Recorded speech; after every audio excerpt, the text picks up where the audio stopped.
فَلَنُحْيِيَنَّهُ حَيَاةً طَيِّبَةً، کہ جو بھی تم میں سے نیک اعمال کرے گا ایمان کے ساتھ، شرط ہے ایمان کی کہ جو مومن ہوگا، مسلمان ہوگا، ایمان والا ہوگا اور نیک اعمال کرے گا، اللہ رب العزت دنیا میں بھی اس کو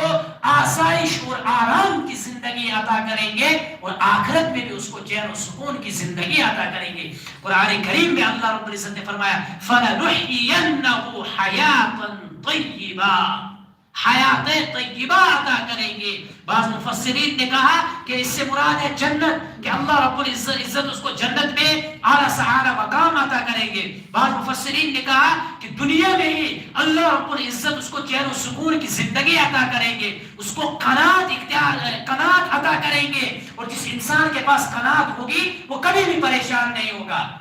پریشان نہ ہونے کا مطلب کیا ہے کہ دنیا میں انسان کو بیماری بھی آئے گی، سکون بھی ہوگا، راحت بھی ہوگی، پریشانی بھی ہوگی، لیکن جس کو اللہ نے قناعت کا مادہ دے دیا، جس کے اندر قناعت آئی، تو پریشانی اور بیماری کے اندر بھی پریشان نہیں ہوگا،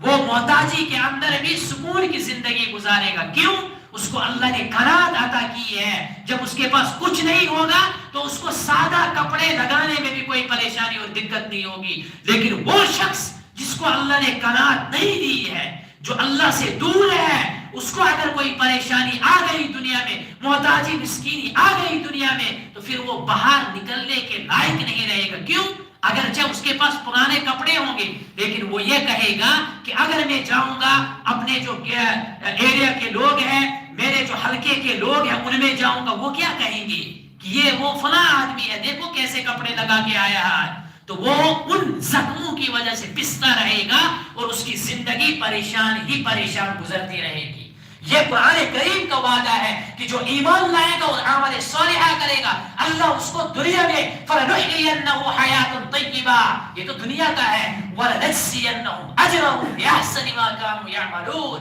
اللہ رب العزت اس کے اعمال کا بہترین بدلہ اس کو جنت میں دے گا۔ جنت میں عیش و عشرت کی زندگی، ایسی زندگی کی کوئی پریشانی نہیں، کوئی غم نہیں، چین و سکون، راحت ہی راحت، مزے ہی مزے، جو من میں آئے وہ کرے، وہاں کوئی روک ٹوک نہیں ہے۔ یہاں پر اگر اپنے نفس پر کنٹرول کیا ہوگا، وہاں انسان کے من میں جو آئے گا، جیسا آئے گا وہ کر لے گا، صرف خواہش ظاہر کرے گا، اللہ اس کے سامنے وہ چیزیں پیش کر دیں گے۔ انسان کا پھر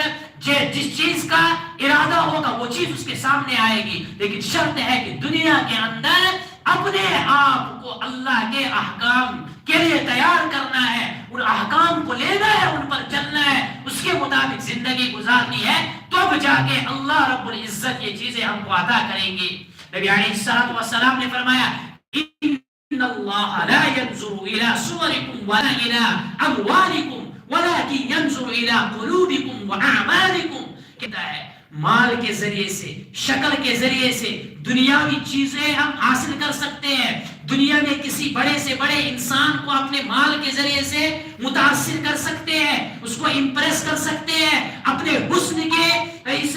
حسین پن میں اپنے حسن کی وجہ سے کسی کو اپنے اوپر گرویدہ کر سکتے ہیں، اپنے محبت کے جال میں پھنسا سکتے ہیں، لیکن اللہ کے یہاں تم اپنے حسن کے ذریعے سے کامیابی حاصل نہیں کر سکتے ہو، تم اپنے مال کے ذریعے سے کامیابی حاصل نہیں کر سکتے ہو، وہاں تمہارا ہیئر سٹائل، تمہارا لائف سٹائل کچھ کام نہیں آئے گا۔ وہاں اگر کام آئے گا وَلَٰكِن يَنظُرُ کو دیکھے گا کیا تم میرے احکام کی پابندی کرتے تھے، اگر تم نے پابندی کی ہے تو اللہ کامیابی تم کو عطا کرے گا، تم نے پابندی نہیں کی تو تمہارا دنیا کا آرام، تمہارا دنیا کی مال و دولت، تمہارا دنیا کا حسین ہونا، تمہارا دنیا میں اپنے حسن کا لوہ منوانا، یہ چیز تمہارے کام نہیں آئے گی۔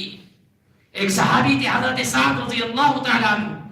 یہ حسن جو ہے نا کسی کام کا نہیں، انسان کالا ہو، انسان گورا ہو، انسان چھوٹا ہو، انسان لمبا ہو، دنیا میں لوگ مذاق اڑائیں گے اور کیا کریں گے، لیکن اللہ کے یہاں صحابہ کی زندگی کو اٹھا کر اگر ہم دیکھیں گے، حضرت بلال حبشی وہ